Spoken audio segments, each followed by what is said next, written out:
से चिट्ठी को मुझे रखी संभाली मो पाखे जिते मोर निज पेपर अच्छी ता भितर गोटे गोटे मेडल भाया भावुँ मैंने मोर भितर गोटे फिलिंग अच्छी से कागज रे नहीं आत्मार जो संतुष्टि हो कि ये लोक ही करी आम तापर ही चार्जसीट करुँ से टे आमको इन्वेस्टिगेशन को भूताइवाई इन्वेस्टिगेशन को टे बुलाइवाई गोटे चिट्ठी लिखिला से चिट्ठी से लिखिला कि ये केस रो कारण है लव अफेयर की प्रॉपर्टी की पैसा ए प्रकार किसी किसी लिखिला भाषा जो भाषार टीचर उड़िया भाषार टीचर सब चाहिए कि उड़िया भाषा शुद्ध भाव में प्रांजल भाव में लिखी से भर मिसामिशी करने देवनी तो मोर मन पड़ा मुझे पचारि मोर आईओ को राति फोन कली 2टा-3टा बेले कि ये गोटे टीचर ना आसी मझे गोटे प्रोफेसर रो से प्रोफेसर को भाषार प्रोफेसर से कहला इंग्लीश रो प्रोफेसर पुंजीलाल मेहर इंग्लीश रो प्रोफेसर कहानी गोटे चिट्ठी जो चिट्ठी रे आसीथिला पुलिस पाखक जो थे मेंशन थिला कैन नॉट जो ठुरु आरंभ होइथिला गोटे मर्डर केस रो तदंत से तदंत किभली होइथिला और से चिट्ठी रु कौन बुझा पड़ीथिला तदंत प्रक्रिया केमिति थिला जोठिरे आज से मामलार राय प्रकाश पाई अभियुक्त को आजीवन होइछि से ने आम आलोचना करवा आम सह अच्छा आईपीएस अरुण बोत्रा सर कौन कहे आगुरी आप बहुत थर कहते कैन नॉट जो चिट्ठीटा आपण पाक आसते केसटा मसे पर पखापाखि मसे खंडे बलांगीर पुलिस चेष्टा कले किंतु जिला पुलिस रो गोटे लिमिटेशन थाए तांका पाखरे बहुत गुड़ाए काम थाए रिसोर्सेज भी एते न थाए तो से माने जितले केसटा बहुत कंट्रोवर्सी हो गला बहुत से रीमा राणी एठी थिले हॉस्पिटल रे थिले 2टा लोक मरीगले पार्सल बम रे लोक मरीगले गोटे बहुत सेंसेशन है कंट्रोवर्सी नहीं सेंसेशन है से सेंसेशन जो गवर्नमेंट इसको क्राइम ब्रांच को देले जितना क्राइम ब्रांच को केस मिलला पुंजीलाल तो करी कम से जानी तो से टिके डरीगला मत लगुच से टिके डरीगला कि केसटा क्राइम ब्रांच को पहुँचलानी बर्तमान काले मु धरा पड़ी काले से जानी मु धरा पड़ी भी नहीं किंतु बाई चांस से टिके आमको इन्वेस्टिगेशन को भूताइवाई इन्वेस्टिगेशन को टे बुलाइवाई गोटे चिट्ठी लिखिला से चिट्ठी से लिखिला कि ये केस रो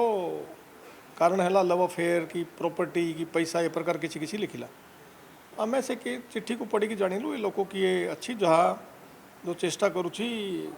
इन्वेस्टिगेशन को टिके बुलाइवाई तो इन्वेस्टिगेशन को बुलाइवाई किए चेष्टा करुँची कहीं करुँची गोटे प्रश्न आसो जार इंटरेस्ट थी सही कर तो इंटरेस्ट कहार अच्छी ताकू खोजापी आम से चिट्ठी को बहुत थर पढ़लु मु तो बहुत थर पढ़ी 100 थर पढ़ी से चिट्ठी से बहुत स्मार्टली लिखी किंतु ता भीतर गुड़ाए क्लू छाड़ी एग्जांपल पे मुझे कहूली आपन को जस्ट कि गोटे जगह यूज कर word can not now generally आजिकल लोक मैंने कांट वॉन्ट ये सब यूज करती कैन नॉट भाया वर्ड्स जनरली लोक यूज करूना तो किए यूज कर मोर मन पड़ा मोर बचपन रे आमर टीचर जो थे इंग्लिश टीचर से आमको गाड़ी देउथिले कि जो वांट ये जो शुडंट एगुड़ा कहीं यूज करछो कांट कहीं यूज करछो पूरा लिखो कैन नॉट शैल नॉट तो सही मोर मन पड़ा कि जो टीचर माने हुआ इंग्लिश टीचर कि भाषा जो भाषार टीचर उड़िया भाषार टीचर सब चाहिए कि उड़िया भाषा शुद्ध भाव में प्रांजल भाव में लिखी से भर मिसामिशी करने देवनी तो मोर मन पड़ा मुझे पचारि मोर आईओ को राति फोन कली 2टा-3टा बेले कि ये गोटे टीचर ना आसी मझे गोटे प्रोफेसर रो से प्रोफेसर को भाषार प्रोफेसर से कहला इंग्लीश रो प्रोफेसर पुंजीलाल मेहर इंग्लीश रो प्रोफेसर तो आमको टी आहरी डाउट लगिला तापर आम तार आहरी कागज चेक कलु चिट्ठी चेक कलु से चिट्ठी रे तार जो तार आहरी कागज आमको मिलना था घरे मिलना था ऑफिस रे मिलना से आपण जमी आप लैपटॉप की डेस्कटॉप थी से डिफॉल्ट सेटिंग थाए कि आप को फॉन्ट यूज करेंगे को साइज रो फॉन्ट यूज करेंगे लाइन रो स्पेसिंग केते थी मार्जिन्स केते थी तो से सबू ए चिट्ठी रो जो सबू थिला से पुंजीलाल रो डिफॉल्ट सेटिंग सांगे लैपटॉप रे मैच करला तापर लैपटॉप को जितना आम माने एग्जामिन कलु लैपटॉप रे ये चिट्ठी भी मिलीगला जो चिट्ठी से लिखी थिला। तापर ता घरे आम जो सर्च कलु ता घरे से जो फेविस्टिक रे से बंद कला से मिलीगला से फेविस्टिक आम लैब को पठेलु। लैब कहला रिपोर्ट देछि पूरा प्रॉपर रिपोर्ट देछंती कि ये फेविस्टिक रही ये चिट्ठीटा बंद कराई ता घरे खाम मिलिला से खाम जो खाम हमको आसिला से एक्चुअली पोस्ट ऑफिस रु 10टा खाम किनिला गोटे हमको पठे देला 9टा खाम ता घरे मिलीगला। तो एमती गुड़ाए छोट छोट जिनस ता घरे मिलला जो थे आम कन्फर्म हो गलु से भी जानीगला मोर भेद खुलीगला आमे भी कन्फर्म हो गलु ये लोक अच्छी तापर ताकू अरेस्ट करी ता संगे आम गुड़ाए कथबार्ता कलु से आहरी गुड़ाए छोट छोट एविडेंस ता घरे पट जो बाण बारूद बैटरी बल्ब वायर जो स्प्रिंग बहुत जिनस मिलीगला एते सबू एते एविडेंस मिलता केस रे आज जमती कन्विक्शन करछंती माननीय कोर्ट कन्विक्शन करछंती आमे बहुत संतुष्ट अच्छु किंतु मु आरंभरू जानी मु बहुत गुड़ा इन्वेस्टिगेशन करी मु जानी केते एविडेंस हेले केसटा कन्विक्शन होबो एटा हमर प्रोफेशन अच्छी। तो ये केस रे जते एविडेंस थिला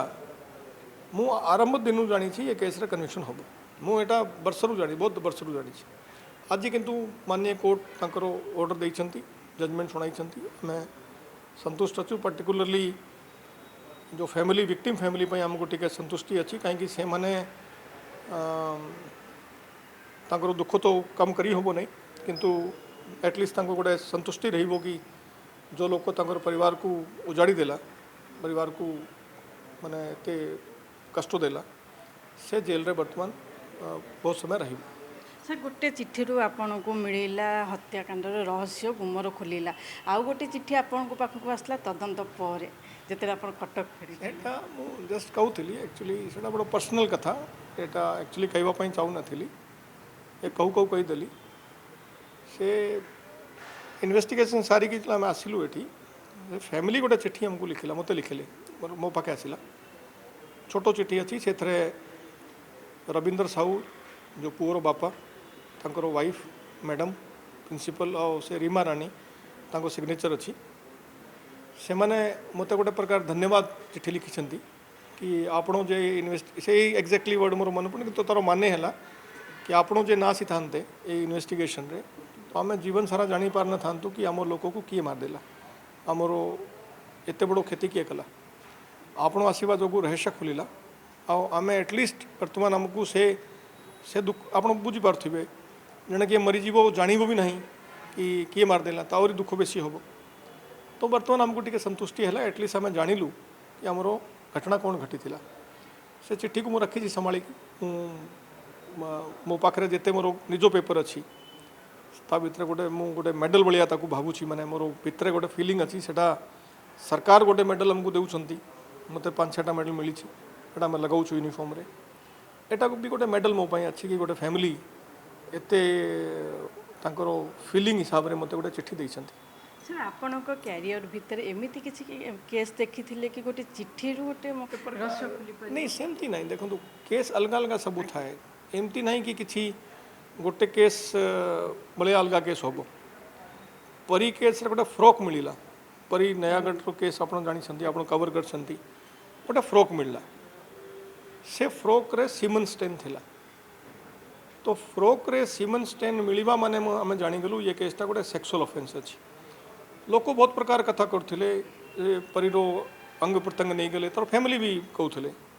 तार फैमिली को आम बेसी बुझाई पार्लुनी से मानिले संतुष्ट हेले नहीं किंतु जितना साइंटिफिक रिपोर्ट कहूँ कि फ्रॉक उपर सीमन स्टेन अच्छी ता माने सेक्सुअल ऑफेंस अच्छी ये डाउट नहीं आम से अनुसार इन्वेस्टिगेशन कलु लोक अरेस्ट है लोक धरा पड़ला और कन्विक्शन है लोक जिते भी वाद विवाद करंतु कंट्रोवर्सी करंतु ए जो नयागढ़ रो केस रे से जो तार ना कौन सरोज सेठी ताकू 20 years for murder 20 years for rape conviction है आमे आगे आमर इन्वेस्टिगेशन को भलो कहबू खराब कहबू तार किसी माने ना लोक माने सोशल मीडिया नॉर्मल मीडिया आम इन्वेस्टिगेशन को भलो कहबो खराब कहबो किसी माने ना अल्टीमेटली जिनस जो माने जार अच्छी मूल्य अच्छी सेटा हूँ कोर्ट रो राय कोर्ट ମୁଁ ଗୋଟେ ବହୁତ ଗର୍ବରେ କହୁଛି ମାନେ ଅହଙ୍କାରରେ नहीं गर्वरे कहूँ जिते केस आम करूँ ओडिशा क्राइम ब्रांच जिते भल भल केस आम सब करूँ अस्त्रंग केस गोटे है परी केस है आज ये जो पुंजीलाल केस है सबू केस रे कोर्ट आमर इन्वेस्टिगेशन को ठीक मानी और दोषी को सजा देइछंती सेटा आम पई गोटे बहुत प्रोफेशनली बहुत सेटिस्फाइंग अच्छी लोक किसी लोग संतुष्ट हेबे किसी लोग हेबे नहीं आजिकाली ये जो सोशल मीडिया टाइम रे तो आप सबू तो संतुष्ट करि परिबे नहीं किंतु कोर्ट रो जो जजमेंट अच्छी परी केस रे कोर्ट 80 पेज रो जजमेंट दिला आज जो मुझे शुणिली पटनागढ़ केस रे 207 पेज रो जजमेंट अच्छी से जजमेंट तो कोर्ट चिंता करके देथिबो ना वर्षे वर्षे ट्रायल हेकी वर्षे वर्षे एविडेंस को देखिकी और डिफेंस को शुणिकी डिफेंस भी ता कथा कहूँ शुणिकी कोर्ट गोटे राय प्रकाश करछंती सेटा मो पई संतुष्टि ଏଇ କେସରେ ଆପଣ ସନ୍ତୁଷ୍ଟ ଅଛି? हाँ एटा इम्पोर्टेंट केस थिला मो I am personally I was माने मोर किसी एटा डाउट न थिला कि केस रे कन्विक्शन होबो गोटे कथा कहूँ आपण को आमे जो लोक को जो केस रे अरेस्ट करूछु पूरा एविडेंस पूरा जितले पक्का ही जीवो भितरे माने कागज रे नहीं आत्मा रे एटा गोटे पर्सनल कथा कहूँ कागज रे नहीं आत्मा रे जितले संतुष्टि ही जीवो कि ये लोक ही करिछि आमे तापर ही ताको चार्जशीट करूछु तो जो लोक विरुद्ध रे एते एविडेंस अच्छी सेटा कन्विक्शन तो हबो मु जानी थिली किंतु जहाँ हेले भी कोर्ट जजमेंट आसी छी तो संतुष्टि अच्छी ठीक ଯେତେ ଚାଲିଥିଲା ତଦନ୍ତ ତଦନ୍ତ ପରେ ଗୋଟେ ଚିଠି ଆସିଥିଲା ଆଉ ଗୋଟେ ଚିଠି ଆସିଥିଲା ପୁରା ତଦନ୍ତ ସରିକି ଯେତେବେଳେ ଅଭିଯୁକ୍ତ ଆରେଷ୍ଟ ହେଇଥିଲା ସେଇ ଚିଠି ଯାହାକୁ ସେ ଆଜି ପର୍ଯ୍ୟନ୍ତ ନିଜ ମେଡାଲ ଭାବିକି ନିଜ ପାଖରେ ରଖିଛନ୍ତି ଆଉ ସନ୍ତୁଷ୍ଟି ବି ଅଛନ୍ତି ଏ କେସ୍ରେ ମାନ୍ୟବର ବିଚାରପତି ଯାହା ରାୟ ଶୁଣାଇଛନ୍ତି ସେ ରାୟକୁ ନେଇକି ସେ ବି ସନ୍ତୁଷ୍ଟ ଅଛନ୍ତି। ଭୁବନେଶ୍ୱରରୁ କ୍ୟାମେରା ପର୍ସନ ଖୁସିଦଙ୍କ ସହ ମାମାଲି ବାବରତାଙ୍କ ରିପୋର୍ଟ ପ୍ରମେୟ ନ୍ୟୁଜ୍ 7 ଡିଜିଟ୍।